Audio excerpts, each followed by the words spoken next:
Hello, welcome back everybody. Do you know what time it is? Do you? Because I don't know. That's why I keep a clock on the wall. It is... Oh, it's Etho time. Darn it. I should have known that. So guys, last episode we worked on the Nexus storage room here a little bit, and I enjoyed it quite a bit. We got a lot done. We got the automatic sorting and storage working on it, and I think we're going to continue it again today. So here's what I want to do. We're going to focus on making this thing more practical today and looking at ways of making it actually convenient. Because if it takes us 30 seconds to a minute to request an item out of this thing, we're not going to use it very much, honestly. So we're going to look at a couple ideas on how we might be able to get it down to like 5 seconds, like to enter the code and request the item. If we can do that in 5 seconds, this would be amazing. Not only would it be an awesome science experiment, but it'll actually work. Alright everybody, so I just hopped into a creative world there for a second to experiment with some building styles for the control panel, the terminal, whatever we're calling it. The thing that you enter the code to request an item with. And I came up with something I like, so we're going to build it together here first. This is the very center of the Nexus, right here, this line. So let's maybe go a few blocks back here, save some room for some redstone, because we got to connect all the rows together still, and I haven't done that yet. Maybe this is far enough away, I hope. Don't want to go too far. Yeah, let's start here. Okay, so this is what I decided to do, guys. We're building this just so we can visualize it too for later today, for the ideas. We are going to do the 8 lever thing. This was something that was discussed, and I want to address some of the concerns with this. Okay, so what we're doing, to request an item, we're going to have 8 levers on this thing. Let's get them going here. And different combinations of this will request different items, basically. If you go 2 times 2 times 2 times 2 times 2 times 2 times 2 times 2, you get 256 different possibilities, and there's 256 different items in the Nexus, so it works out perfectly. Depending on the different combination, you'll get a different item. Now this was discussed, and you guys suggested maybe we should do a different type of input, because this isn't super convenient, right? We have 8 different inputs. We could condense it down to 3 if we did an item frame system. We're not doing this, by the way. I just want to bring it up because you guys mentioned it. You could have like items in these, and depending on how you rotate it, you can get 8 different outcomes. So if you go 8 times 8 times 8, I think it's 512. So we could reduce it from 8 inputs down to 3. That should make it better, right? Well, I don't think it is, actually. I think there's 2 main problems with doing that. I maybe shouldn't have torn it down already. It seems like it might be more convenient, but to actually select what you want, you have to rotate this up to 8 times. While with this, you just quickly right-click it and you're done. I can switch probably 3 or 4 levers by the time I do a full rotation with one of these. The other thing, though, is to actually represent what this is at is a little bit difficult. This is basically on or off. Yes or no, black or white, This, you would have to maybe use a number between 1 and 8, and it's an analog sort of thing that doesn't actually have a good way of representing what it's on right now. So, all in all, I don't think that's a good idea. Because we got to store the codes and be able to reference them somewhere. And it's got to be easy to convert in our heads, and this is basically the easiest thing, I think. But let's go ahead and finish up what we're going to do here. I got to get into the habit of building and talking at the same time a little bit more. Thank you for all the responses on the last episode, guys. It sounds like what we should do, like I talked about spending too much time on stuff.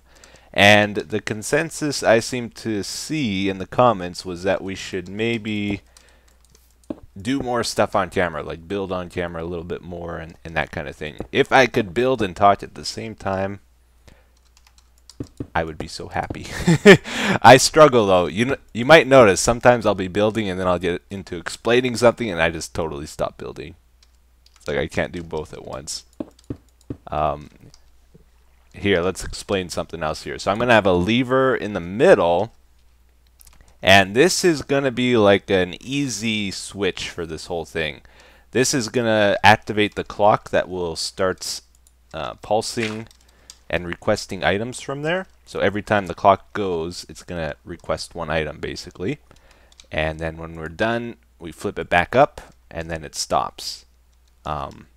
But we're also going to have buttons around here that will request specific numbers of items. Like if we want a full stack, exactly 64 of something, I want to set it up to do that too. And this will just be like an easy on-off. You know, the longer it stays on, the more items we get from the thing, I think is a good way of doing it. And I'll probably use this the most just because it's nice and convenient. Alright, so I did that wrong. I think I had stairs here. And terrible. Oh, I missed. Okay. Yes, and then slabs on top. Alright, and this looked pretty cool when I did it before, I think. Let's clear a little bit of land here. I want to get some slabs. Some slabs. I don't know why I said it like that. And just do like a pattern like this on both sides. And I am unfortunately out. When I did it before, I put quartz behind the glass here. Let's try do it with quartz, and let's try do it with some sea lanterns. I brought those. That might be better. Then we can get some actual light from this too, which would be good. Let's see what we like more. Okay.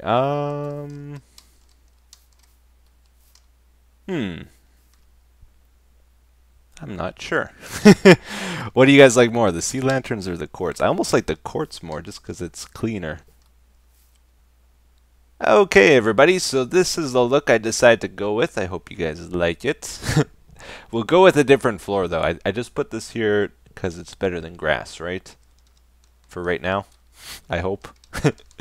Now let's talk about what I wanted to talk about. Okay, so we need a bunch of codes, like a code for each of the items. We need like the item identifier and the code after it. So originally I was thinking about using a book.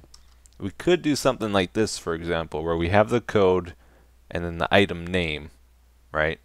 So if we wanted to get steak from the system, it's 0, 1, 0, 0, 1101. 1101. Alright, so already you can tell there's a little bit of a problem there. I have a short memory.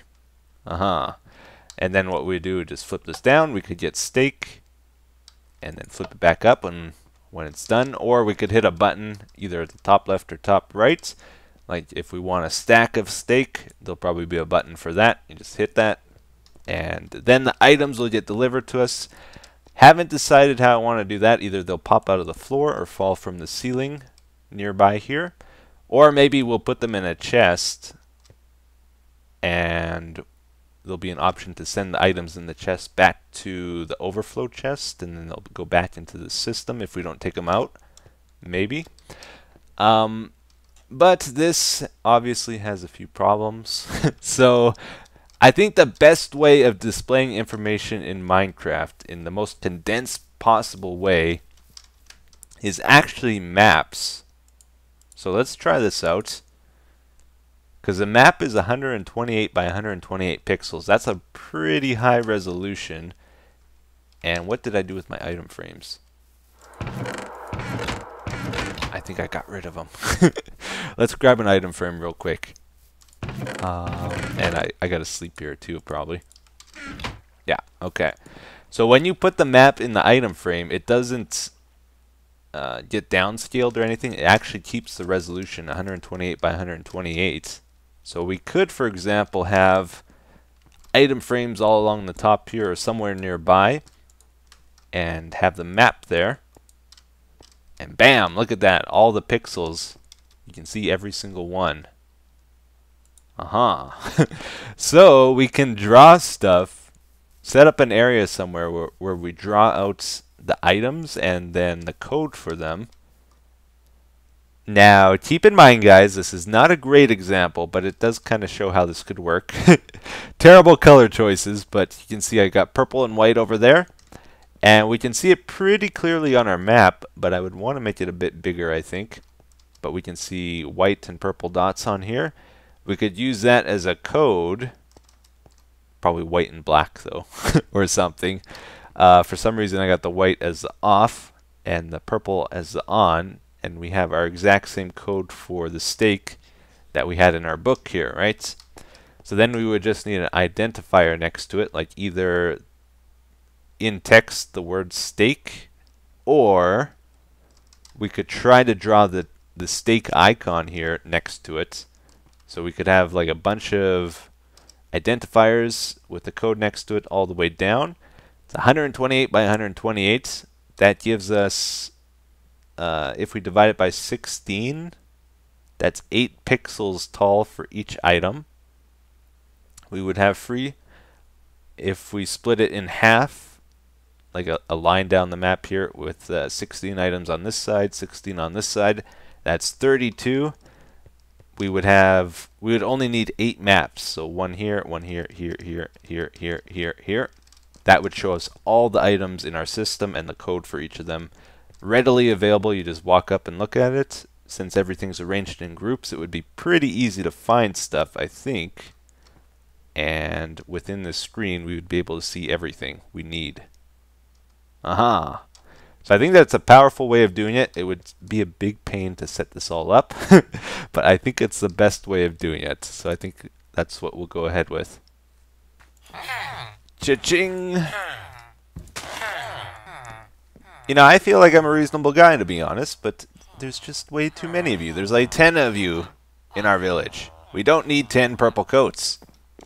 So you're going to go back to school. And you better do well. Get in there. Get in the building. Alright, let's try this out. Oh. Hey, yeah. Find a seat. Oh, he's stuck in a corner. Darn it. I saw this guy got in here somehow. He's a leather worker. But I don't think that's the cheapest leather price, so you are out of here. Bye-bye, you failed. The purple coat's still here. Good. This is a problem. I need you to go here. Can you do that for me? I don't want to hit him, so that makes the big guys mad.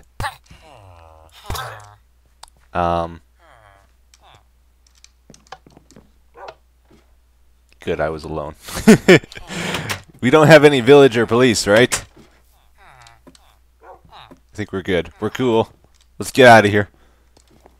So I want to go check out the poppy farm here. I haven't looked at it in a little while, but we got all the hoppers and stuff we need for the Nexus, which is why we built this in the first place. So now what do we do with all the iron? That's a extra byproduct to the poppies we get. That's the question. What do we do with all this stuff? I think what we're gonna do is save this. We'll still keep it separate from our normal iron, but we'll use it to make beacons in the future. So we have 2 stacks of blocks there. We almost have enough for a full beacon base, because I got 12 beacons just sitting here, and I can't use them because I don't have enough blocks to do it, you know?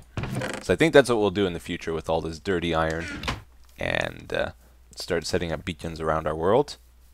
We're going to head back over to the sand village here, though. Sandy City.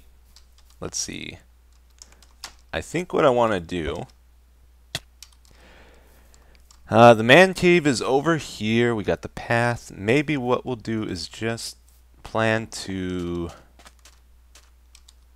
let's see, maybe at this arch over here. We'll tear this out and we'll plan to put a gate here that we can walk through. I wanted to make what are those called? A portopolis, or you know, the fence gate, castle gate that opens up. I would love to put one of those here. Oh man, I was way off, guys, way off. It's portcullis. Portcullis. I had to go check. It was bugging me. So I looked for some tutorials on these, and to my surprise, there wasn't really any slime block ones like I thought there would be. I thought, you know, slime blocks came out that would make it really efficient. But no, maybe I just missed them. So I'm going to use an older... That doesn't look good. I don't like the shape of that. I don't like it when it's like a V, you know? Maybe we'll smooth it out a bit more. Yeah, I'm going to use an older design. I don't know if we'll actually get to building it today, though. Is that too flat, maybe? Oh, maybe I could do it like this. Yeah, and then do a stair here. Oh, I'm bumping papers on my table here. Got such a mess, I gotta clean it up. Yeah, I think that's better. Okay, so we could plan to have a gate like this, and then we'll have 2 towers on both sides, and I think that would be pretty cool. I played around with... I don't think we're gonna build this today though. I don't have time. But I played around with the wall here a bit too. I think we're gonna put dark oak maybe behind these little things here, and oh yeah, we could put fences in front. I played around with that just to give it a bit more depth. And then for these like archway things, I'm gonna put just sandstone. I think we could also do something like this. We got to keep the birch wood at the top though because of this, unfortunately. But we could also put stairs like this if we want a little bit more detail. But that might grab your attention too much. Yeah, I almost think that's better. Just a flat wall. Alright, maybe we'll take a moment here to visit the old stronghold base. We haven't been here much lately. If you guys don't know the story behind this place, we used to spend a lot of time here. And I basically just took too long to build it. Wasn't happy with the stuff I did and I kept redoing it. And that was probably a mistake. The game changed. A lot of things didn't work quite the way I wanted them to anymore. And I specifically want to check out the silverfish farm. I'm curious if it still works. Like in the past, you used to need 50 levels to enchant something. So I wanted to have a silverfish farm running all the time here that we could get XP from. Then they reduced it down to 30, and now today we basically don't need XP. Let's see. Now if I remember right, there was a way to make this trigger. Or did I break this one day and I never fixed it, I wonder? Oh, you know, I almost remember doing that. There's supposed to be a piston somewhere I can update. Is it over here? Or do I push the button? I killed him. What? Is there any way we can resurrect this, guys, and make it do something cool in the future? That's what I'm wondering. Because I love this silverfish farm, but we never really did use it. We had some fun with it, but we never actually put it to use for anything.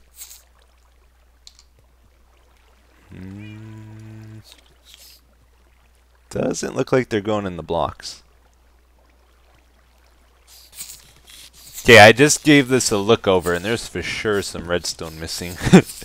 There's a piston back here, so this block pops out. So I think there was a torch there, and I'm guessing a piece of dust there. Or would that might short that out? Wait, no, that's probably right. And there's some missing down here too, so I'm guessing maybe I had a repeater here, and then a piece of dust, and hopefully that fixes it. I don't know. Yeah, because I spilled some water one day. Oh, they're falling out. And I didn't know how to fix it. Oh, you just went in a block. Just went in a block and it did something. Do it again. Do it again. Come on. Come on. I know you can do it. We almost got this working again, I think. The only problem, this wire has to turn on to activate the stone generator, and we're not connected to it anywhere.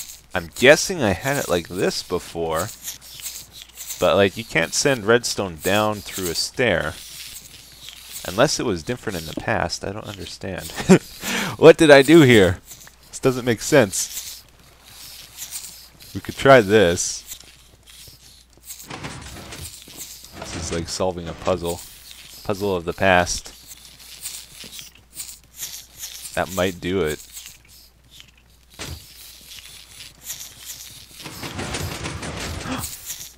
Come on, do it again. One more time.